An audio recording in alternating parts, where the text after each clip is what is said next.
sí pé rúkìá yàtọ̀ sáwọn fọ̀ yàtọ̀ sógèdè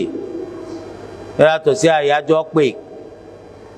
yàtọ̀ sí àmàwé àwísẹ́ àfọ̀sẹ́ àbọ̀ máa wíwí kúwí kan sóhun olùgbòhùn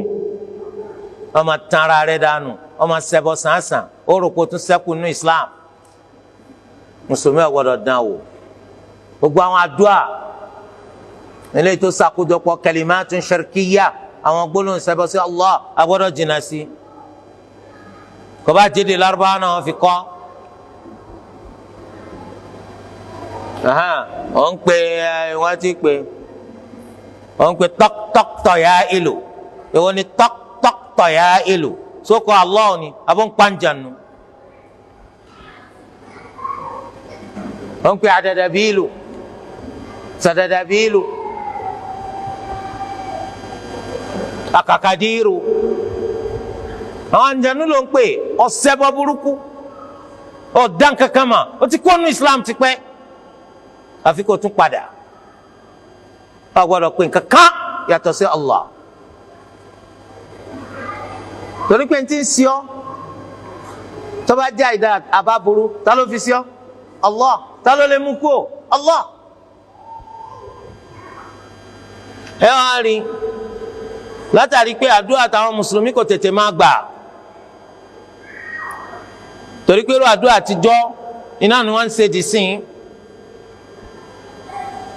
ajá àwòyí làwọn fẹ́ máa fi sí ọdẹ hóró òwòyí ọ̀pọ̀lọpọ̀ nínú wa wọ́n ń fi Islam sílẹ̀ wọ́n ń fo fẹ́ǹsì wọ́n lọ darapọ̀ mọ́ àwọn jẹ̀mọ́ ọ̀ràn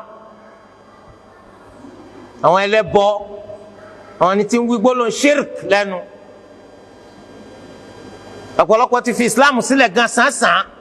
ó nítorí pé ibi táwọn lọ yẹn àárẹ̀ ṣe àwọn ń bẹ̀ báàrẹ̀ bá sì ṣe àwọn ọwọ́ kan ni